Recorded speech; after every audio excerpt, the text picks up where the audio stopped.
neste momento vamos orar. Quem desejar e puder fazer, vamos ajoelhar.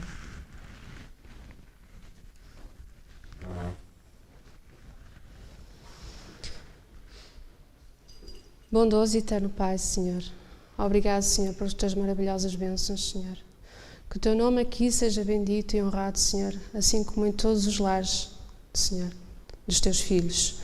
Senhor, que a tua presença se possa sentir no meio de nós, Senhor, para que tudo que seja dito e feito seja para a tua honra e glória sempre, Senhor. E que dos nossos lábios saiam palavras tuas e que todos os corações estejam prontos para receber a tua palavra, Senhor. São estas bênçãos que eu te peço e te agradeço em nome de Jesus. Amém.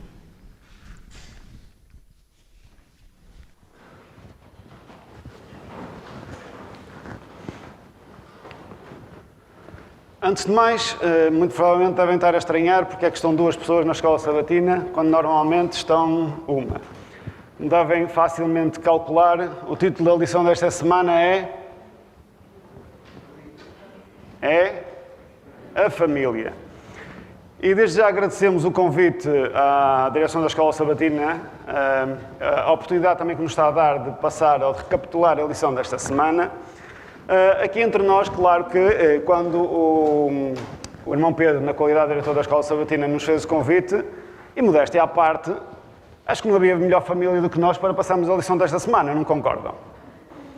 Mais que modéstia à parte, ninguém tem mais experiência de ser pai do que eu e a Carla.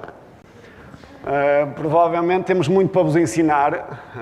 Os nossos filhos já estão grandes, bem criados, são um sucesso em tudo aquilo que fazem.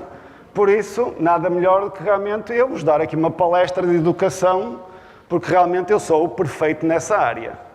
Não, irmãos, não é por causa disso que eu estou cá. Nós tentamos fazer o melhor para os nossos filhos, mas como devem calcular, somos pecadores. Apesar de queremos o melhor para eles, cometemos muitos erros. Muitas das vezes não sabemos que decisão devemos tomar. Que resposta devemos dar? Sim, também temos dúvidas, como todos vocês têm.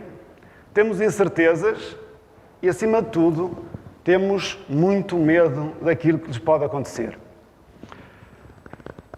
Por isso, estamos em pé de igualdade com todos vocês. Provavelmente aquilo que nos distingue, provavelmente foi o período da gravidez, em que o nosso foi cerca de 1 mês e normalmente são 9 meses.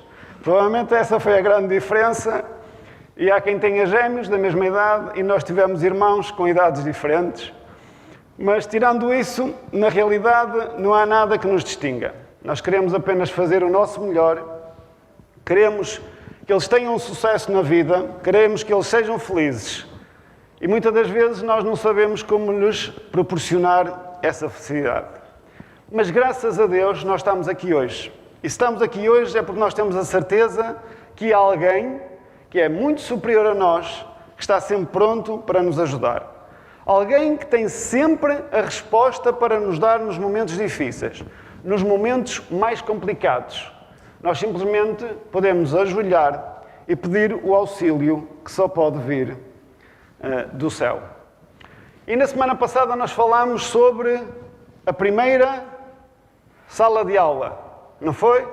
E também falámos sobre o primeiro professor. E nós, esta semana, não podemos falar sobre família sem falarmos sobre a primeira família. E se podemos subdividir a primeira família num primeiro momento com Adão e Eva, quem é que estaria a assumir o papel de pai naquele momento? De educador? Quem é que estava a assumir esse papel? Que privilégio, não era? Ter como pai que nos está a dar... que nos está a ensinar nada melhor do que Jesus.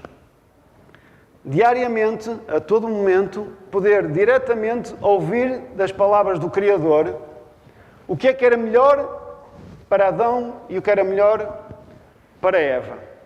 Ele ensinou-lhes tudo. Aquilo que era certo e aquilo que era errado. Aquilo que eles podiam fazer e aquilo que eles não podiam fazer. E mesmo assim, tendo eles o melhor professor, o melhor pai, qual foi a decisão deles? O que é que aconteceu com eles? Eles desobedeceram eles caíram em tentação.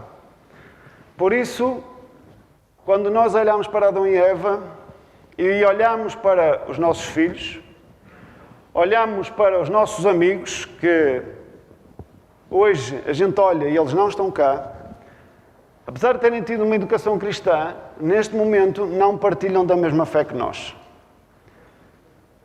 A esperança não está perdida para eles, e a maior certeza disso é que, apesar do pecado de Adão e Eva, a esperança para eles também não foi perdida. Deus já tinha um plano preparado para os salvar. E se no segundo momento, quando eles são expulsos do Jardim do Éden, têm 2 filhos, julgo eu, maravilhosos, aos olhos dos seus pais, todos os nossos filhos são maravilhosos, e é sempre muito fácil a gente educar os filhos dos outros. Os nossos filhos é que é mais difícil, mas os filhos dos outros a gente arranja sempre uma solução, que eles têm que fazer isto, têm que fazer aquilo. Para os nossos, é que nós muitas vezes somos mais benevolentes e temos dificuldades em identificar o que é certo e o que é errado. Nos outros ainda não têm essa facilidade. Mas vamos deixar esta conversa um bocadinho mais para a frente. Então, Caim e Abel viveram juntos, partilharam todos os momentos juntos, tiveram o privilégio de ouvir de Adão e de Eva os ensinamentos que lhes tinham sido dados por Deus, e chegou um momento da sua vida, o que é que lhes aconteceu? Parece que um sabia o que é que tinha que fazer perante um pedido de Deus e o outro parece que não sabia. Mas eles não foram educados da mesma maneira. Foram ou não foram? Então, e como é que eles tomaram estas decisões? Parece que um tomou uma decisão de uma maneira e o outro tomou uma decisão de outra. Porquê? Desculpa? Tinham liberdade de escolha, o livre-arbítrio. Apesar de todos os ensinamentos que lhes foram passados pelos seus pais, eles chegou um momento da sua vida que eles puderam decidir. E é isso que nós, enquanto pais, temos medo, não é? Há um momento na vida em que são eles que vão escolher. Há um momento em que eles deixam de ouvem os nossos conselhos, mas mesmo assim, eles decidem de acordo com a sua própria vontade. Sabemos nós, muitas das vezes, que aquele caminho vai levar a uma cabeçada na parede. Mas mesmo assim, adianta alguma coisa a gente dizer que não, que não, que não? Muitas das vezes a gente só aprende quando nós passamos por elas. Mas nós não devemos desesperar. Deus está sempre presente para nos ajudar e que, independentemente da decisão que os nossos filhos tomarem, 2 certezas nós temos que lhe dar nos seus corações, aos nossos filhos. Primeira, nós amamos-los incondicionalmente, independentemente da decisão que eles tomem. E a segunda, que apesar de estar a segunda, é a mais importante, é que há alguém mais do que eu que os ama e que, apesar de tudo que eles possam fazer, eles terão sempre alguém a quem eles podem retornar, que nunca os apontará o dedo, nunca os incriminará por nada de mal que eles possam ter feito. Porque nós somos humanos. Nós somos muito facilmente, nós temos a capacidade de ver o que é que os filhos dos outros fizeram.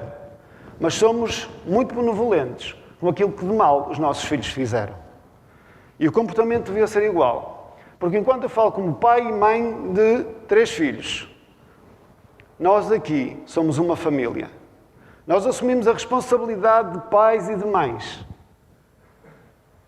para com todos aqueles jovens que passam por dificuldades e que um certo dia decidem regressar. Ou que um certo dia que ainda não tenham regressado, que passam do outro lado da rua.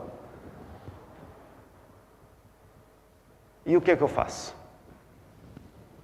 Eu desvio o olhar, porque me envergonho daquilo que aquele jovem está a fazer, ou simplesmente me dirijo a ele, o cumprimento, e se quero saber como é que ele está. Nós neste momento estamos numa fase em que nós gostaríamos de ter os bancos completamente cheios. Não é possível. Temos pessoas que não têm vindo sábado após sábado e só Deus sabe as razões e não nos cabe a nós julgar essas mesmas razões. Cabe-nos preocupar com eles do porquê e se eles necessitam de alguma coisa. E por este facto, eu tenho conhecimento que a Escola Sabatina e a equipa de anciões está a fazer um esforço muito grande para contactar todos os membros, para sabermos se necessitam de alguma coisa, se necessitam da nossa ajuda. E já conseguimos identificar alguns membros que, por motivos de saúde ou por outros motivos vários, que ao sábado não podem vir à igreja, mas que querem manter o contacto com a igreja. Por isso, através de uma chamada telefónica, nós podemos fazê-lo. Mas estamos a tentar fazer mais do que isso. Estamos a tentar providenciar meios tecnológicos para que eles possam assistir aos programas da Escola Sabatina. Sabemos que já há um conjunto de pessoas que neste momento estão a ver através da internet a Escola Sabatina desta manhã. Não temos a mínima dúvida disso. Contudo, também sabemos que existe um conjunto de membros que não estão a fazer. Por isso, se vocês conhecem alguém que queira ter acesso aos meios tecnológicos, nem que seja gravado, através de um DVD, seja de que forma for, se precisarem de uma solução tecnológica, para que nós consigamos levar a mensagem até eles, podem contactar com a equipa de multimédia ou com a equipa de anciões, o primeiro ancião, que nós tentamos providenciar a melhor solução para eles. Estamos a fazer esse esforço enquanto igreja para que ninguém deixe de ser alimentado pela palavra de Deus. Por isso, se conhecem alguém que necessite desta solução, ou de outra solução, seja ela qual for, não hesitem. Entrem em contato com a pessoa, tentem saber o que é que ela necessita. E a questão principal não é porque é que tu não vens, é o que é que tu necessitas, o que é que nós necessitamos. Porque nós temos toda essa experiência, depois nós conversarmos com as pessoas, elas depois de confiar em nós, o que é que elas depois vão nos revelar a razão. E não nos convém a nós julgar essa razão. Convém-nos conduzir essa pessoa para onde? Para os bancos da igreja? É isso que nós temos que fazer? Não. Temos que os conduzir para a palavra de Deus, para a Bíblia. E é isso que nós devemos fazer com cada membro e é isso que devemos fazer em especial com os nossos filhos. Eu pedia, só para termos a noção da importância do que é que Jesus considera os nossos filhos, eu lia esta citação. Cristo atribuiu tanto valor às crianças que deu a sua vida por elas. Tratem-nas como sendo compradas pelo seu sangue. Paciente e firmemente eduquem-nas para Ele. Disciplinem com amor e tolerância. Ao fazerem assim, elas tornar-se-ão numa coroa de alegria para vocês e brilharão como luzes no mundo. Se nós tínhamos dúvidas da importância que as crianças têm para Jesus, nesta citação elas ficam dissipadas. Mas mesmo assim podíamos ir a Lucas 18:16 que diz: mas Jesus, chamando-os para si, chamando quem? Disse: deixai vir a mim os meninos e não os impeçais, porque dos tais é o reino de Deus. E em Mateus 21:16, e disseram: ouves o que estes dizem? E Jesus lhes disse: sim, nunca lestes, pela boca dos meninos e das criancinhas de peito tiraste o perfeito louvor. A minha pergunta é: porquê é que eles tiraram o perfeito louvor? Como é que nós conseguimos tirar o perfeito louvor de algo ou de alguém? Desculpa? Alguém? Como é que nós conseguimos tirar o perfeito louvor de alguém? Como é que alguém toca instrumento? Gabriela, tu tocas bem piano e violino. Isto surgiu-te? Então, praticar, tiveste que aprender. Alguém teve que... Então, conseguimos tirar o perfeito louvor quando as crianças são ensinadas. E quem é que as pode ensinar? Quem é que as pode ensinar? Só sou eu enquanto pai? Não, já sei. É os monitores da Escola Sabatina, das crianças. Eles é que têm a obrigação de, ao sábado, ensinar os meus filhos as histórias da Bíblia e os hinos. Eles é que têm essa responsabilidade. É assim? Não é assim? Então, como é? Como é? em casa, com a mãe, com o pai, com os avós, com os irmãos, com os tios, com os familiares amigos. Todos temos essa responsabilidade. Mas começa a partir de onde? Começa a partir de casa. Por isso, o ensinamento que nós temos que lhes dar é o que está em Lucas, capítulo 10, versículo 27. Amarás ao Senhor teu Deus de todo o teu coração e de toda a tua alma e de todas as tuas forças e de todo o teu entendimento e ao teu próximo como a ti mesmo. Estes foram os ensinamentos que Eva deu aos seus filhos e aos ensinamentos que nós hoje temos que dar aos nossos filhos. Mas se há alguém que é um exemplo para nós, e normalmente nós falamos muito sobre ele na vida adulta, é de Jesus. Mas até Jesus teve uma infância. Como o Paulo disse, normalmente nós olhamos para a vida de Jesus como exemplo quando falamos dele enquanto adulto.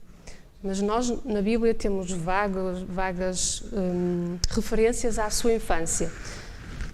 E referências também aos seus pais terrenos. Vejamos algumas.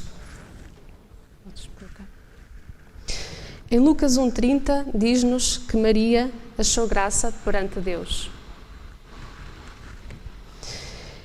Em Mateus 1,19 diz-nos que José, seu esposo, era um homem justo. Em Mateus 1,24 e 25 diz-nos que José fez como lhe ordenara o anjo do Senhor. Portanto, com estas passagens nós podemos depreender que os seus pais terrenos eram judeus fiéis e obedeciam à lei de Deus. Seriam estes os pais perfeitos para educar o Messias? Certamente que sim. Vejamos também os comentários que Helena White nos deixou. A importância e as oportunidades da vida do lar são ilustradas na vida de Jesus. Aquele que veio do céu para ser o nosso exemplo e o nosso mestre, passou 30 anos como membro de uma família em Nazaré. A Bíblia pouco diz relativamente a esses anos. Vivia como qualquer um de nós, tomando parte na vida doméstica, submetendo-se à sua disciplina, cumprindo os seus deveres e tomando a sua parte nas responsabilidades. Sob a proteção e o cuidado de um lar humilde, participando das experiências comuns da vida, Jesus crescia em sabedoria e em estatura e em graça e para com Deus e os homens. O menino Jesus não recebeu instrução nas escolas das sinagogas. A sua mãe foi o seu primeiro mestre humano. Dos lábios dela e dos rolos dos profetas aprendeu coisas celestiais. As próprias palavras que ele dissera a Moisés para Israel eram-lhe agora ensinadas no colo da sua mãe.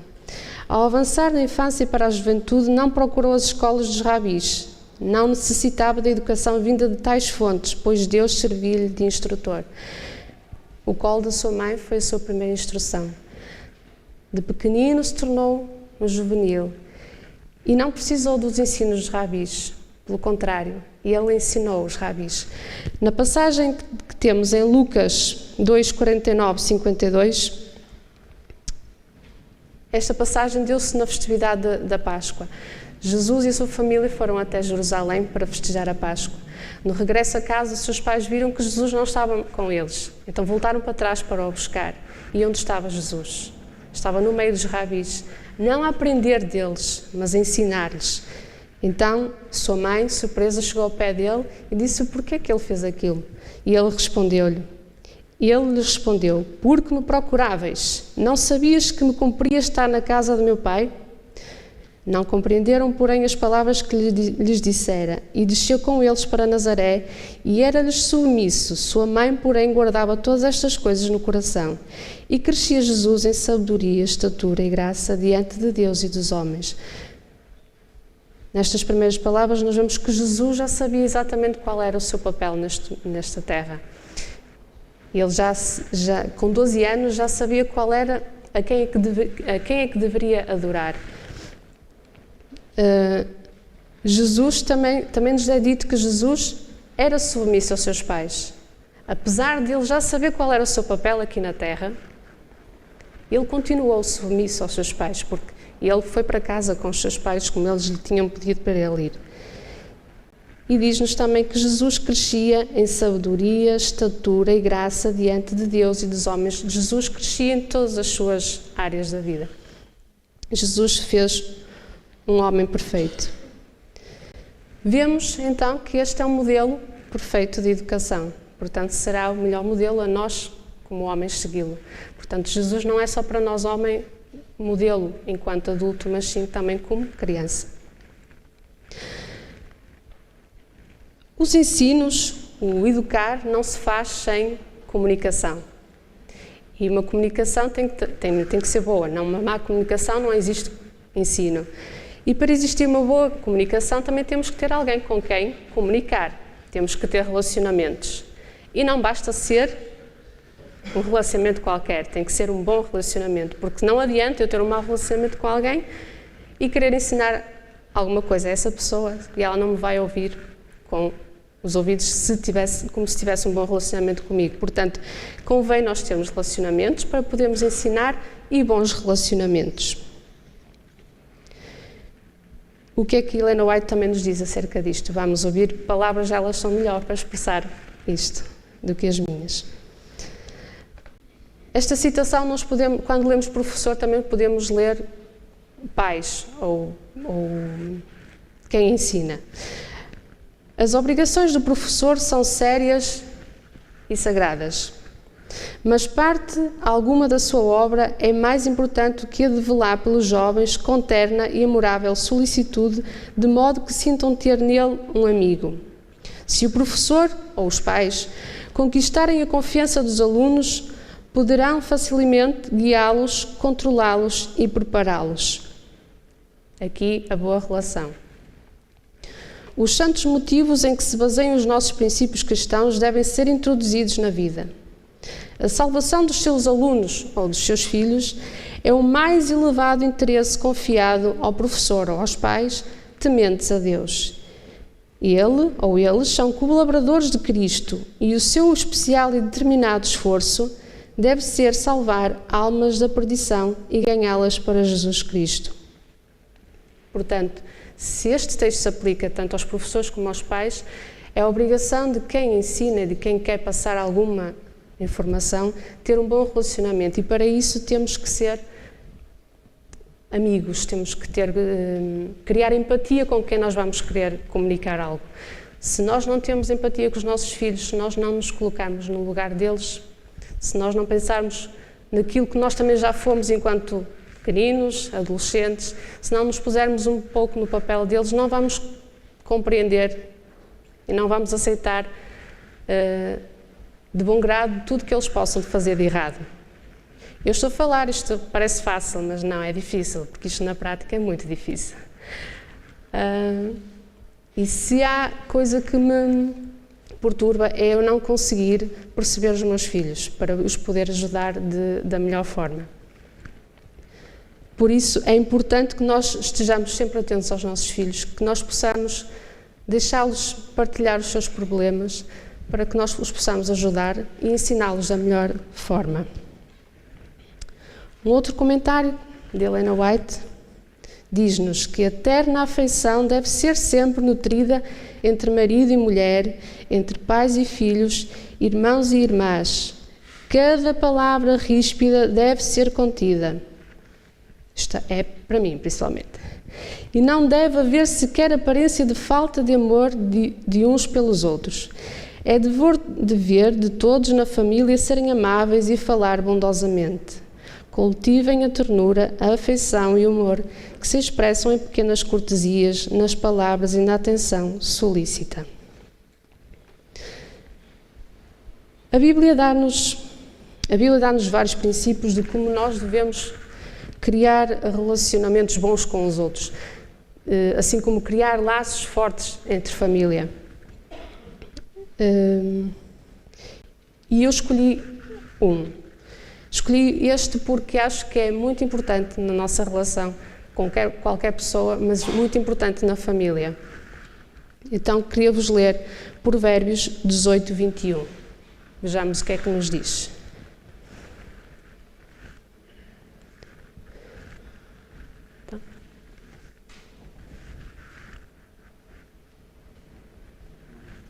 Não, mas eu leio-vos. Então, em Provérbios 18, 21, diz-nos: a morte e a vida estão no poder da língua, e o que bem a utiliza come do seu fruto. A morte e a vida estão no poder da língua. Vejamos o que Helena White também nos diz acerca disto. A palavra é um dos maiores dons de Deus. É o meio pelo qual são comunicados os pensamentos do coração. É com a língua que apresentamos a Deus oração e louvor. Com a língua convencemos e persuadimos. Com a língua confortamos e bendizemos, acalmando as dores do coração ferido. Com a língua podemos tornar conhecidas as maravilhas da graça de Deus. Guardem bem o talento da fala, pois é enorme o seu poder para o mal, assim como para o bem, a vida ou a morte.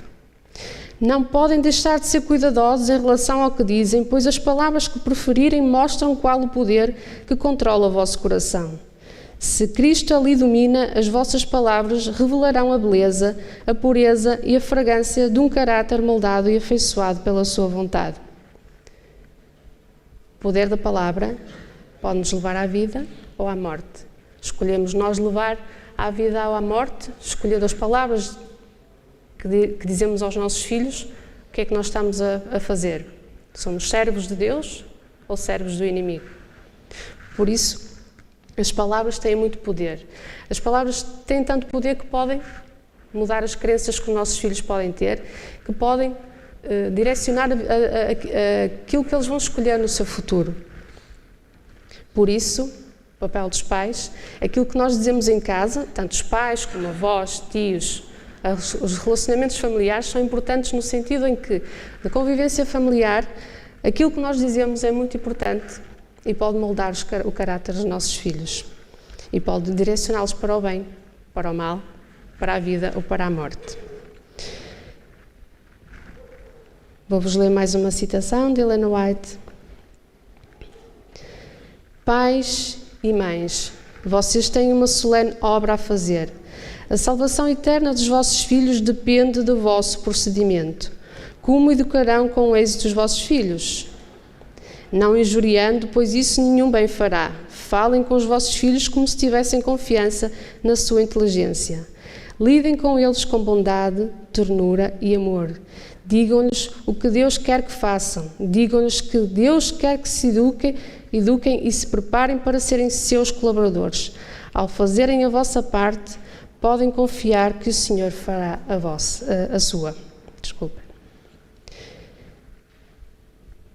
Para existir um bom relacionamento de pais para filhos, tem que existir um bom relacionamento dos pais para com Deus. Para que seja possível criar um bom ambiente familiar. Os pais só poderão proporcionar um bom ambiente aos seus filhos se fruir deles o espírito do amor, o espírito de Deus. E isto só é possível numa relação muito próxima entre os pais ou educadores e Deus. Este ambiente é igualmente bom, é igualmente importante que seja bom para que os filhos se sintam à vontade para serem educados e para poderem crescer em graça e sabedoria, como aconteceu com Jesus. A lição também nos fala de um papel muito importante, que é o da mãe. E que provavelmente até será o papel mais importante da sociedade. Será isto verdade ou não? Vejamos também o que Helena White nos diz acerca disto no livro Ser Mãe, o que é que ela nos diz. Há oportunidades deste inestimável valor, interesses infinitamente preciosos confiados a toda a mãe. A humilde rotina dos deveres que as mulheres têm vindo a considerar como uma fastidiosa tarefa deveria ser encarada como uma obra grandiosa e nobre. É privilégio da mãe abençoar o mundo pela sua influência e, fazendo isto, trará alegria ao seu próprio coração. Ela pode fazer retas veredas para os pés dos seus filhos, através de claridade e sombra, em direção às alturas gloriosas do céu. Mas, unicamente quando ela procura em sua vida seguir os ensinos de Cristo, é que a mãe pode esperar formar o caráter dos seus filhos segundo o modelo divino. Eu estava indecisa se falava acerca da minha experiência enquanto da minha educação cristã, mas vou falar neste momento. Como a maior parte de vocês sabem, eu não nasci na Igreja Adventista, mas fui educada num lar cristão. E queria-vos, em relação ao papel de mãe, queria-vos falar em relação ao papel que os meus educadores tiveram na minha vida. Eu tenho 3 grandes pilares na minha vida, porque se eu tenho o caráter que tenho hoje, graças a Deus dou por eles os 3. Deve-se à minha mãe, ao meu pai e à minha avó materna. Graças a eles eu tenho princípios. E quando cheguei à Igreja Adventista, muitos deles não eram estranhos para mim. Porquê? Porque eu já os tinha recebido em casa. Apesar de eu ter sido educada noutra religião, os princípios foram-me passados. E graças aos meus pais e a Deus, isso aconteceu. Por isso, apesar de nós podermos não nascer num lar perfeito, ou numa educação perfeita, o que podemos chamar de educação perfeita, se os princípios forem passados, Deus nos ajudará no caminho e os nossos pés podem se guiar no caminho certo. Por isso, quero agradecer a Deus por a família que me deu. Por isso, a mãe tem um papel importante, mas o resto dos familiares também têm.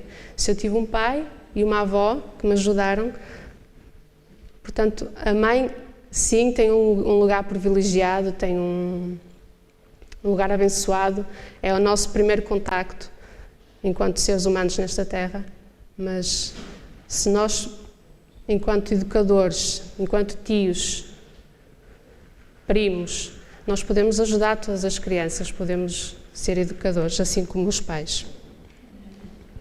Queria acabar com uma citação também de Ellen White, em que nos fala precisamente disto. Em meio a todas as atividades da vida, são os filhos o mais sagrado dever da mãe. Mas quantas vezes não é esse dever posto de lado para que seja satisfeito algum desejo egoísta? Os pais estão encarregados, pais, tios, avós, estão encarregados dos interesses presentes e eternos dos seus filhos. Devem sustentar as rédeas do governo e guiar a sua casa para a honra de Deus. A lei de Deus deve ser a sua norma e o amor deve reger todas as coisas. Acima de tudo, o amor deve reger todas as coisas. Contudo, muitos de nós têm uma tendência, será esta certa ou errada? Enquanto pais adventistas, nós queremos que nossos filhos sejam adventistas do 7º dia. Isto é certo ou é errado? Todas as vezes temos a nossa mente já moldada, não, os nossos filhos têm que ser adventistas do 7º dia. Isso é que é certo. Essa que deve ser a nossa prioridade enquanto pais. Estou a ver umas cabeças a abanar. Não deixa de ser certo, mas é incompleto. E provavelmente esta é a melhor resposta completa que se podia dar. Porque realmente o problema é que muitas das vezes nós queremos que eles sejam adventistas. Mas como não existem surfistas não praticantes, o que é que nós queremos que os nossos filhos sejam? Adventistas não praticantes? Por isso, se os ensinamentos da Igreja Adventista são importantes, há uma coisa mais importante que o ser adventista. É eles compreenderem os princípios que regem ou que guiam a Igreja Adventista do 7º dia. Porque eu posso me chamar de Adventista do 7º dia porque guardo aquilo que os meus pais guardam, batizei-me porque o meu pai e a minha mãe se batizaram e mesmo assim não conseguir viver os princípios adventistas do 7º dia.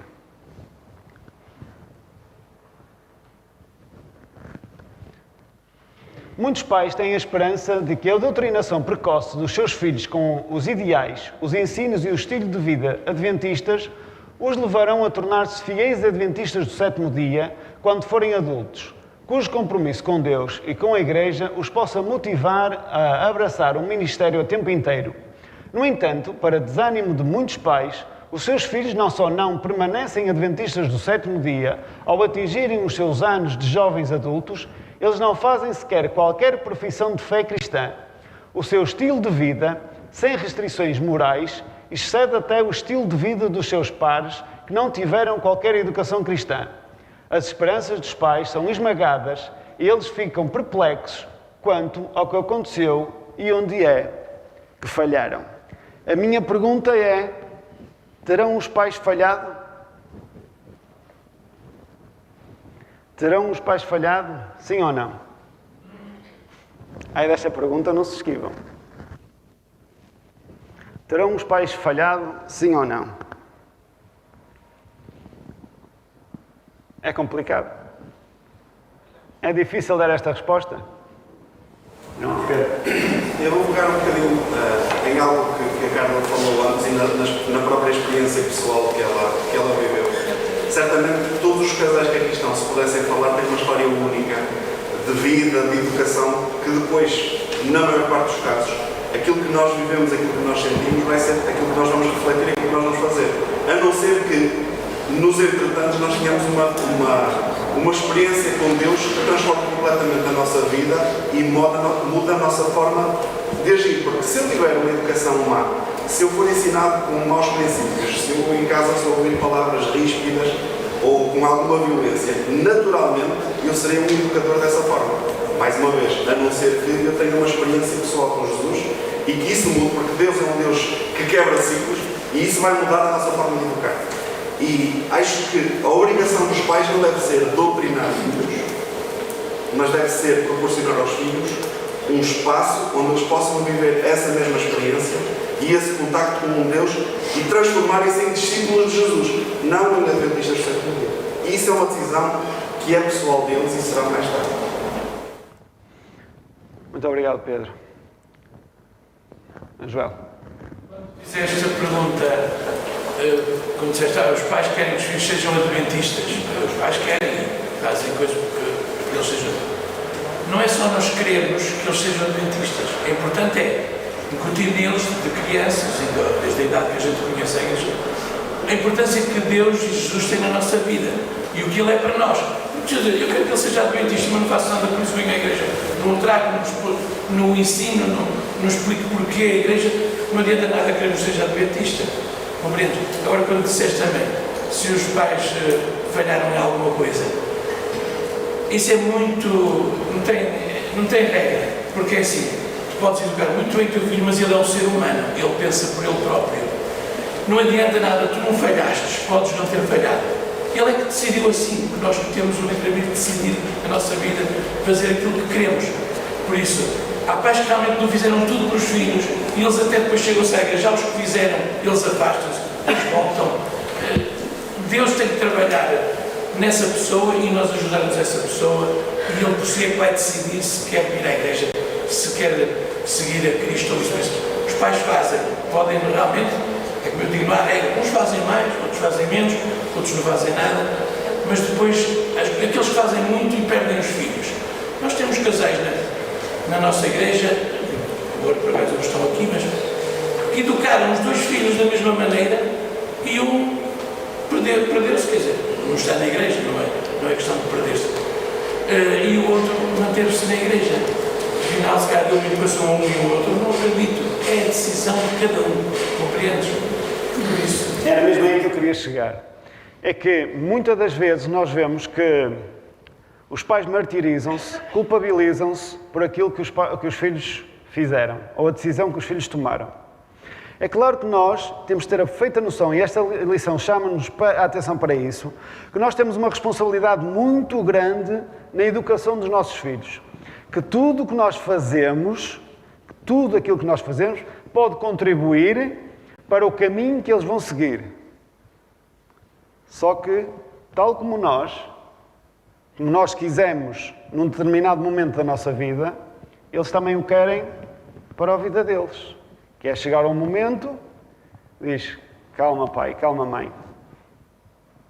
Não é isso que eu quero para a minha vida. E nós temos que aceitar essa decisão que eles tomaram. Mesmo que nós achemos que não é a melhor solução para a vida deles. Mas independentemente da decisão que eles tomaram, de nós respeitarmos essa decisão, há uma coisa que eu posso fazer. É ajoelhar-me e orar por eles.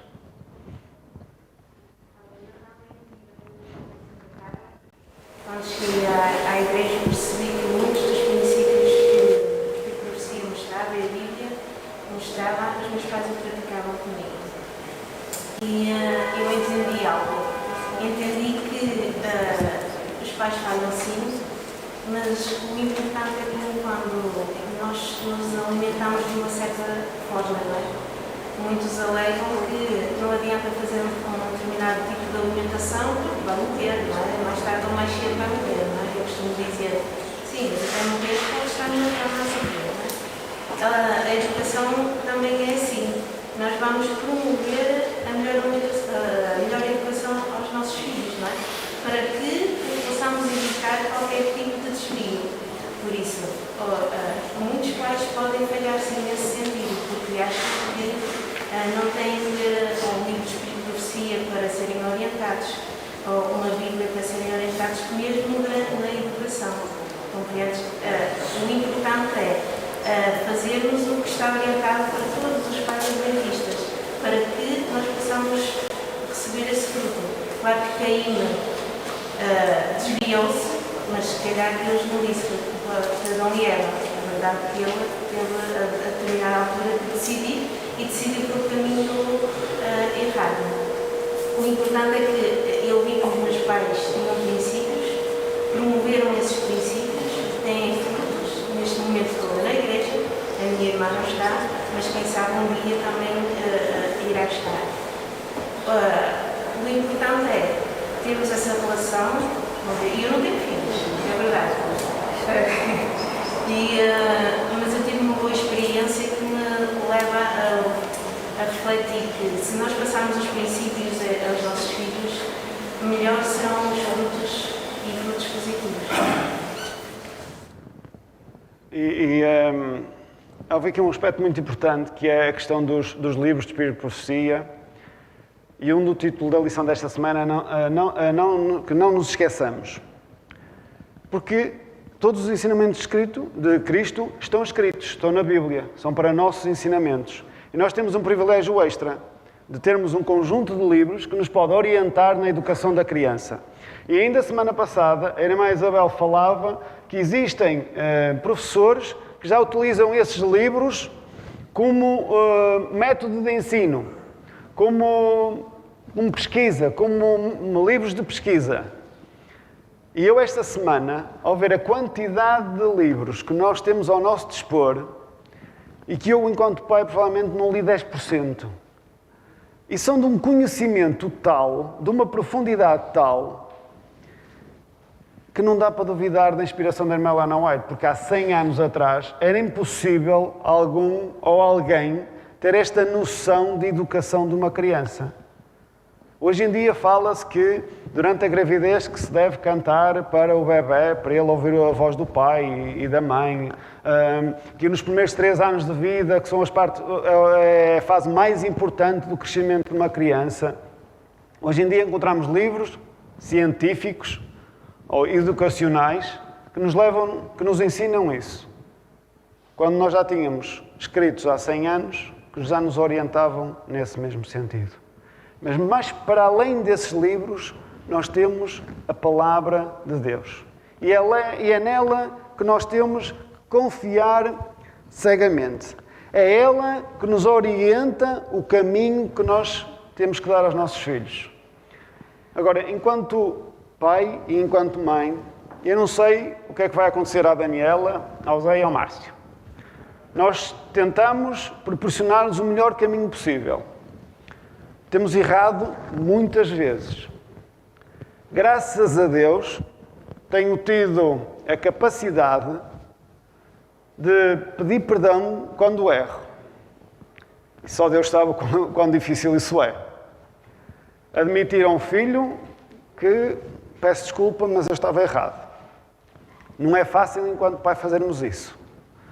Nós não o conseguimos fazer sozinhos. Mas podemos analisar que cada comportamento que nós tenhamos está a ser analisado por Deus. E se nós tivermos dúvidas ou incertezas da forma como nós agimos, é tão fácil nós ajoelharmos e pedirmos orientação. E se nós abrirmos o nosso coração a Cristo, sabem quanto tempo é que Ele demora a ouvir a nossa prece? É num momento. As respostas podem ser demoradas, mas Deus ouve-nos naquele momento. E como aconteceu com o rei Ezequias, há respostas que vêm imediatas. E há certezas que nós temos que a resposta veio. Só que a gente muitas vezes não gosta da resposta, porque ela nos obriga a humilhar-nos e a rebaixarmos o nosso orgulho. E quão orgulhosos nós somos. Quão vaidosos nós somos, que sabemos tudo e mais alguma coisa. Sabemos tudo sobre a vida dos outros e sobre os filhos dos outros. Mas que Deus nos orienta, cada um de nós, a termos a sabedoria para educar os nossos filhos. E eu não poderia terminar a lição de hoje sem falar num pequeno aspecto, e é mesmo para terminar. Nós, quando regressamos ou quando reentramos na igreja, foi por um único motivo. Foi pelos nossos filhos. Todos os ensinamentos que me foram dados pelos meus pais ficaram na minha mente. Todos os ensinamentos que foram dados aos pais da Carla ficaram na sua mente. E nós queríamos o melhor para eles. E sabíamos que só havia alguém que nos poderia dar, que era Deus. Sabíamos que havia uma igreja que segue a palavra de Deus, que é a Igreja Adventista. E foi essa decisão que nós tomamos. Foi de educar os nossos filhos nos princípios que regem a Igreja Adventista. Mas eu devo salientar que qualquer jovem, qualquer família que regresse, qualquer pessoa nova que se batize, a atitude de cada pessoa que está sentada nestes bancos faz toda a diferença. Eu gostaria, não menosprezando ninguém, porque todos foram importantes. A madrinha, o padrinho, da Daniela, do Zé e do Márcio foram excepcionais em recebê-los enquanto afilhados. Mas houve alguém, sendo jovem, que teve um papel preponderante na vida dos nossos filhos. Toda a gente eu conhece por Lili. A forma como ela recebeu os nossos filhos.